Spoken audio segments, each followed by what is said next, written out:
Mr. Prime Minister. Oh my goodness, it's so nice to see you again. So Yes. thank you so much. Welcome home, my friend. Thank you very much. Sure. Thank you very much. Thank you. What a beautiful country. Wonderful. Wonderful.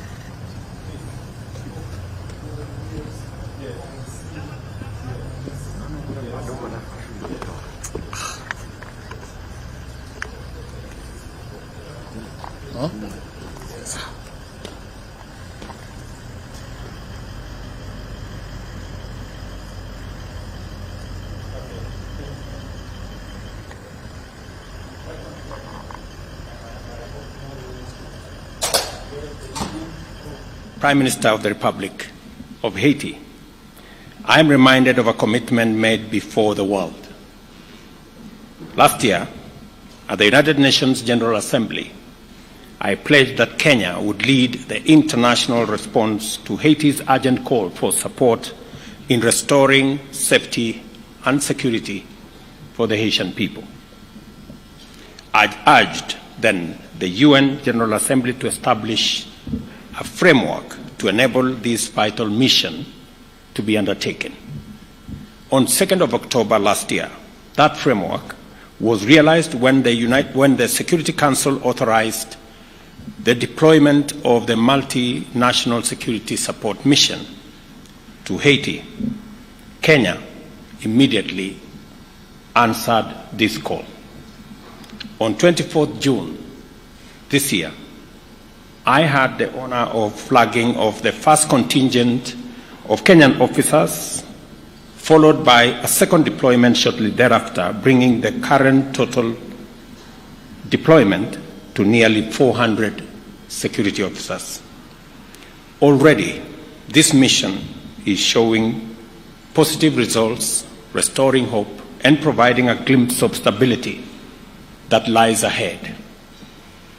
Our meeting today marks a significant step as we reaffirm our commitment to peace, progress, and partnership. I am pleased to announce that an additional 600 Kenyan police officers are completing their pre-deployment training and will be ready for duty next month.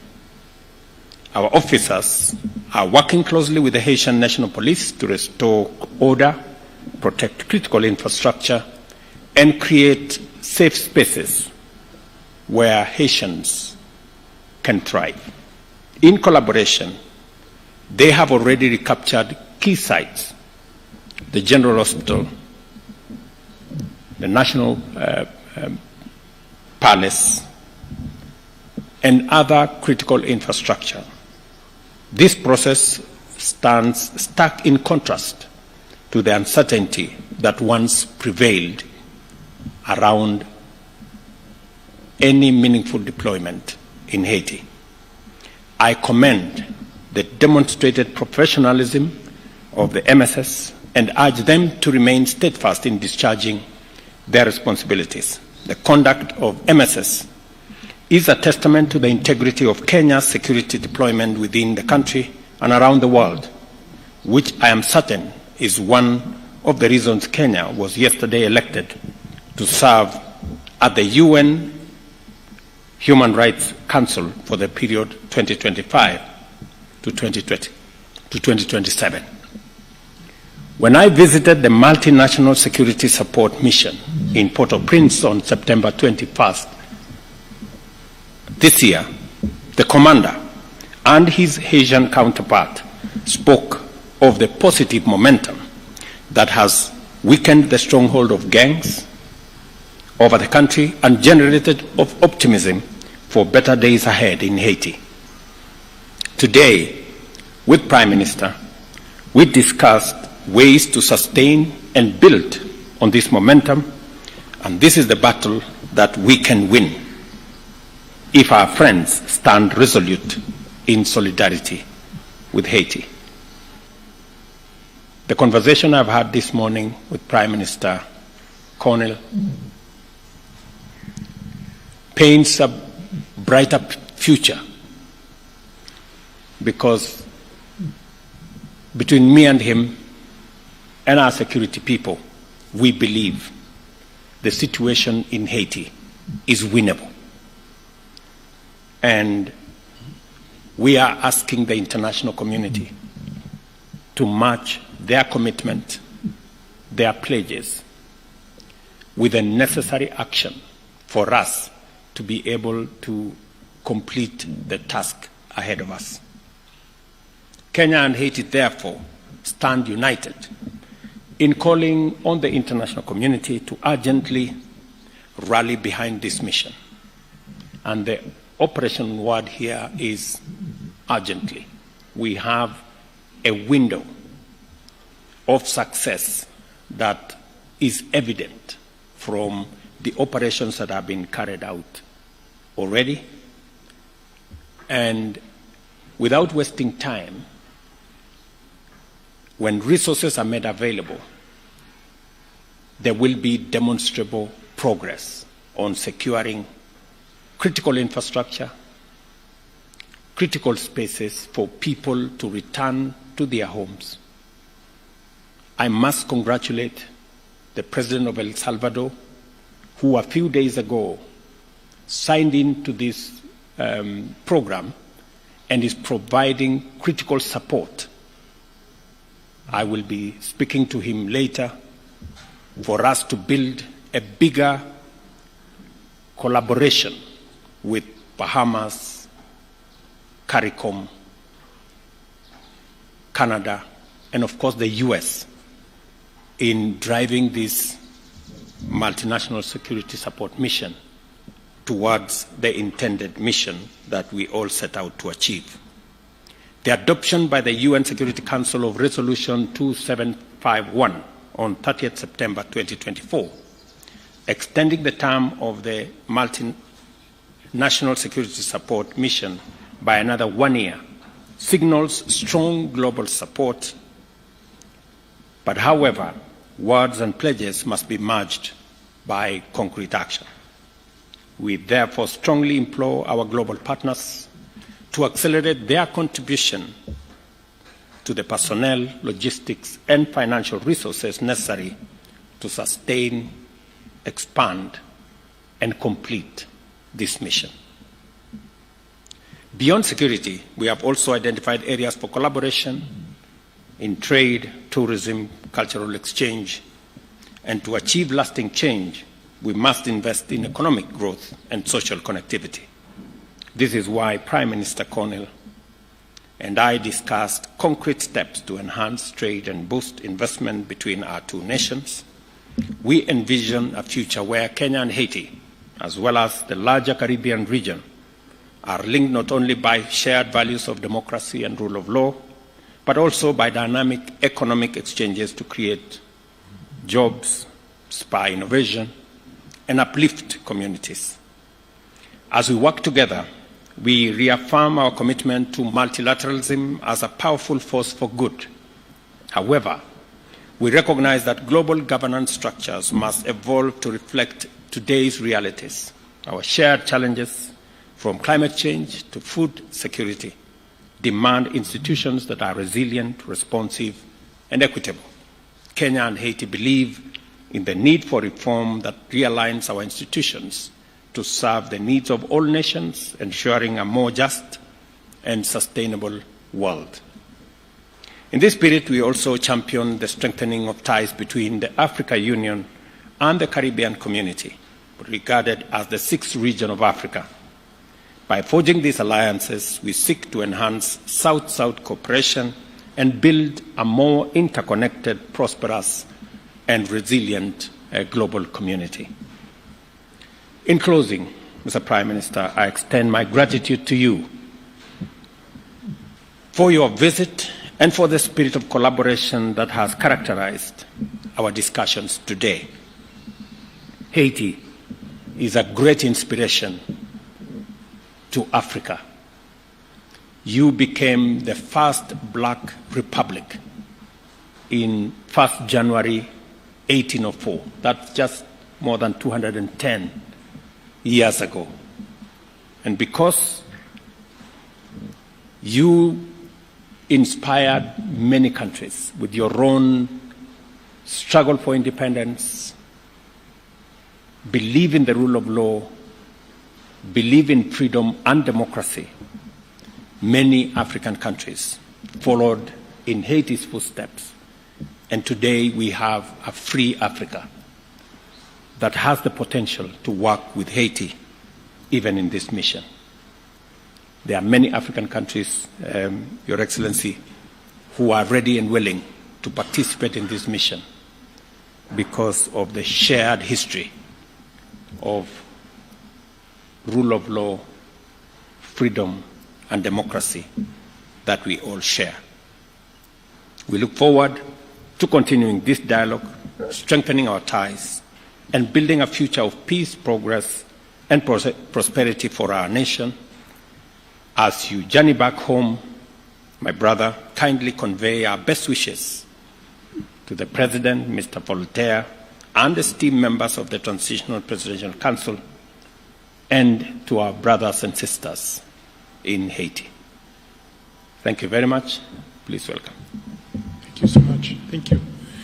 Thank you, Mr. President. Let me first start by thanking you for hosting us. It feels so nice to be back in Nairobi, a city that I consider almost a second home, having been here so many times before. But let me also thank you for your vision, for your leadership, and for your commitment. You know, it's important to remind that Haiti is a country of 12 million people hostage to a handful of gang members, with half a population food insecure, with 600,000 displaced, with 70% of the health infrastructure that had collapsed. And this crisis came at a time when the world has its share of crisis. And you helped us tell the world that Haitian children are not less deserving than the others, and that Haitian men and women who are suffering deserve solidarity, and you led that fight with us. And today I think we're in a better place. You helped where others saw crisis, you saw opportunity and potential, and you voiced it in a very firm way, allowing for others to come together around Haiti. And me and the Haitian people are extremely grateful to you for your leadership in this critical time.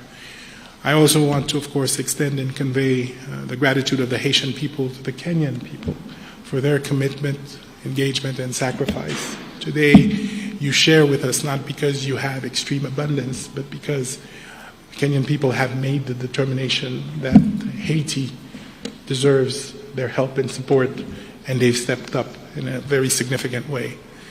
Let me also reiterate what you've said.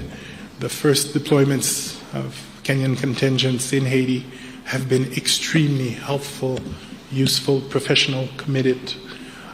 They've engaged almost immediately, side by side with the police force. They've provided us with the wealth of experience that they have, and they continue to engage with us in a significant manner. Early on in this process, you will recall that their doubters had thought that language would be a barrier. Let me confirm that it has not. I followed directly operations in some of the most difficult circumstances, and they found ways to make sure that they protect each other and they get the mission accomplished. You said, and we agree, that this is something that we can do. If we work together, we're confident that we can see significant progress in the security situation in Haiti, and as you have pointed out, begin the rebuilding process. And we're committed to doing so. Now, obviously, our partners will have to step up and meet the commitments they've made, and the time is now. There is a sense of urgency. The progress that we're seeing is contingent on us continuing to provide the Haitian people with the relief that is desperately needed. And of course, that will only happen if the many commitments that were made by the international community actually materialized. So I'm also here to make a plea to our friends from other countries to come back to the commitments they've made and to ensure that as urgently as possible, they're able to make sure that the mission is fully funded. They're able to make sure that the police force and the contingent from Kenya have the resources they need to be able to be fully operational, and that already we're looking at the consolidation and the early recovery and the investments that are necessary to rebuild the schools, the health institutions that will sustain whatever progress we made. I can quote here the commander of the Kenyan troops in Haiti, with which I have regular meetings, when he tells me, Prime Minister, this is winnable. This is winnable. And that, of course, has inspired us all. In the next few days and weeks, we will continue to build on this progress. We've established an electoral council that will be installed. We've been able to reopen our schools. We're seeing progress in the security front as well. Obviously, the gangs are reorganizing to make it more difficult, but we're ready and we'll be steadfast. We're using our assets more effectively. We're looking at new relationships with others who may be willing to engage. We're going to see how we provide a more integrated approach solution, which would include disarmament, which would include better communication, which will include all the integrated and well thought through interventions that are usually required to address these kinds of security situations. But obviously, an effective repressive force will continue to be an essential component of that. And let me tell you that just last week we had this incredible violent event led by a gang in the northern part of Port-au-Prince, and quickly the police and the contingent were able to deploy by road within really virtually hours to make sure that the city in question was quickly protected, and that we would have the appropriate level of response to make sure that we address the situation. So this is to say that the Haitian people now have hope in what can be achieved. It is, of course, a cautious optimism. They will expect us to do more, and they deserve more. They've suffered now for months. Hundreds of thousands still cannot go home. The infrastructure needs to be rebuilt very quickly, but they trust that the government and its partners are doing the right things, and of course, with the presence of the force, they can start to see a light at the end of the tunnel, and that I think we need to build on as quickly as possible. So again, thank you, Excellency, and please do convey through you our gratitude to the Kenyan people for that act of solidarity, and I can tell you that it will not be lost. Thank you very much. With your permission, we'll take a few questions. Members of the press, if we may start with your name, the media house you represent, and then let's stick to one question so that we may open up for more. We'll start with Joy from Al Jazeera, then we'll follow suit. Joy from Al Jazeera. Thank you very much, Prime Minister and Your Excellency President Ruto. Our question is in regards to the latest attack and what has been done to safeguard the Kenyan officials who are assisting in the mission. And question number two is, it's actually an opinion where I feel like the partners, international partners, have delayed the funds, and there's fear that the mission could be stalling. Is that correct to assume?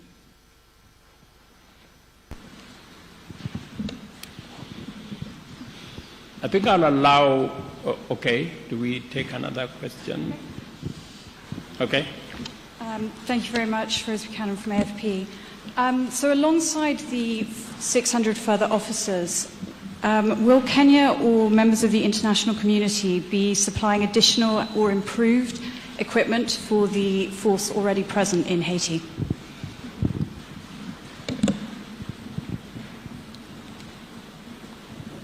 Okay, we can take those ones first, or thank you very much. I think I will allow Prime Minister to respond to the first question because he has the latest information on the attack that, and as you've heard him speak to it, the response was the fastest that could have been assembled in a long time. As we talk, both the Haitian police, who are doing a wonderful job, alongside our multinational security support mission of officers from Kenya, are already in that region. I'm informed that it's a region 2 hours drive from Port-au-Prince, a region that for a very long time has been held hostage by criminals and gangs, but today we have a foothold and a footprint of both the Asian police and the Kenyan contingent in that place. As to your question as to what is being done, I think everything is being done to make sure that we minimize casualties of both our security men and civilians, even as we deal with the criminals. And on the question from FP on what additional is being done, Prime Minister just came out of UAE, who have committed to support this mission. El Salvador, as I told you, on the 3rd, which is just a week ago, also signed in to provide capabilities for the support for the multinational security mission. There are other consultations that are going on. Additional equipment have been provided. Additional air support has been provided thanks to Prime Minister's goodwill and coordination. So there is a lot more that is happening. Yes, we can do more, and the partners need to step up. That is correct. We have commitments that have been made by our global partners, and it is my position, alongside that of Prime Minister here, that every partner should, this is the moment to step up, and this is the moment to provide that critical support for us to be able to undertake the exercise at hand. Prime Minister. Thank you, Mr. President. I think you've covered it extremely well. A few days ago, a ruthless gang murdered and assassinated over 70 people, including men, women, and children, northern part of Haiti, which was a senseless crime. And as I said, within hours, we were able to not only deploy, but this time we were able to deploy significant numbers by road, which we hadn't been able to do. But second, and even more important, we're able to deploy and stay. So this is no longer a reactive, temporary mission. It has become a mission to the end, to make sure that we can actually regain a level of safety that's acceptable in the region. Now, there's still a lot going on, and I don't want to by any means describe this as being done or easy, but the work is being done house by house, neighborhood by neighborhood, to ensure that these people, the people of the Artemonite region, can once and for all find peace. And I think the President has rightly stated that every operation is well thought through with the Kenyan team on the ground and the police force to ensure the greatest amount of security for the troops that will engage in these different combats. Now, obviously, this always comes with a level of risk, but we're confident that we do everything we can every time to make sure that we're protected. And as I think, as the President has mentioned, coming out of New York, we had very constructive meetings with several partners. We're seeing new engagements. The EU, for example, has doubled its commitment. We're seeing new partners come in and make new commitments. We're talking to Brazil as well, Mexico as well.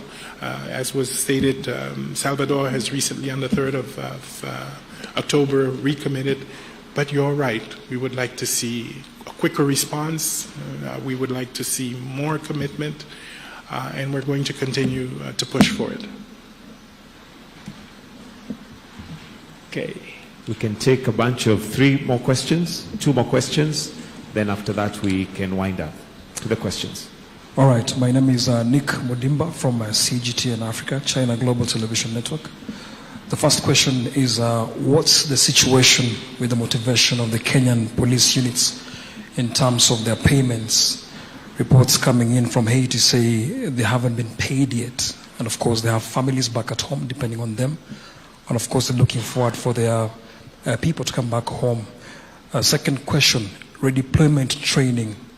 What have the current officers learned in Haiti that are actually instilling the same ideologies, survival tactics to the current ones yet to travel to Haiti? And also, which units are these that are actually joining the others in Haiti? Thank you. Your Excellencies, my name is Melita Oletenges for Citizen TV. My question is in regards to President William Ruto. speaking about asking the international community to honor their pledges and match them with actions. Perhaps is there a setback for human resources, especially in the MSS, when you're saying that we are working leaner in terms of resources? Has there been a setback in terms of remunerating the operatives on ground? Thank you. Your Excellency, my name is Nyaboga Kiage from Nation Media Group. My question is, for the longest time, people in Haiti have been claiming that the Kenyan officers do not leave their camp. How true is that? Thank you. Thank you very much. I think all those questions you've asked are interconnected in some way. There is information that I can provide to you on matter security, but to a certain extent. It's not necessary for us to tell you which units are participating in this operation, because those are security matters. But on the whole, we have a budget that takes us all the way to March next year. So in terms of being able to support our officers on the ground, including those who are joining next month, we have resources to make sure that they have every support that they need up to March 2025. We are asking the international community to step up, because our mandate extends all the way to October next year. All the other issues have been taken care of. As for the status of the MSS security personnel and how they are operating, I think you've heard from the Prime Minister the kind of robust engagement that is going on with our security personnel. I do not think that they would be in a camp and at the same time be in the operation area that the Prime Minister has just talked about. Maybe Prime Minister can. Really just to add that I personally have been on patrol at 1 o'clock in the morning with our Kenyan brothers and sisters that are working with us. They've engaged in very delicate and difficult operations in the center of the city. They've helped us commence to secure our port. They're involved in patrolling the university hospital and the administrative area. And more important, they're with us up north, working closely with the police force to address the current threat with the gangs. And they do so with the level of professionalism and expertise that we've learned to trust and admire. So I can tell you safely that no, we are engaging. The leadership is also very much engaged with the leadership of the police force in strategic thinking, in understanding, in collecting intelligence, and finding out how to use it more effectively. So that exchange is also helping build up the capacity of the Haitian force itself. So let me be very clear. The presence of the two contingents that we have now have been extremely, extremely helpful in helping us make the progress that we are seeing now. Thank you very much. Just so that you know, we've had Prime Minister and we had different meetings in Washington at the sidelines of the UN General Assembly. I had engagement with Secretary Blinken, and they have also committed to provide more capabilities in terms of transport and other facilities that would help us move forward. I must commend Prime Minister that 11 days ago, schools were opened in Haiti after a very long time. That's an act of courage, and we intend to provide support and ask the international community to come along with us, because there will be requirements for rebuilding some of the schools, rebuilding some of the hospitals and other facilities for the people of Haiti to begin to regain normalcy in their lives. And that additional support, aside from the security personnel and the stability and peace that we are pursuing will be necessary to carry the community along with the social infrastructure that will help stabilize the country, create hope, and move people to the next level. So otherwise, thank you very much, and thank you for coming for the press conference. Asante sana. Thank you, Excellencies. That brings us to the end of this press briefing. We shall allow the Excellencies to retreat as we'll be guided on our next steps from here.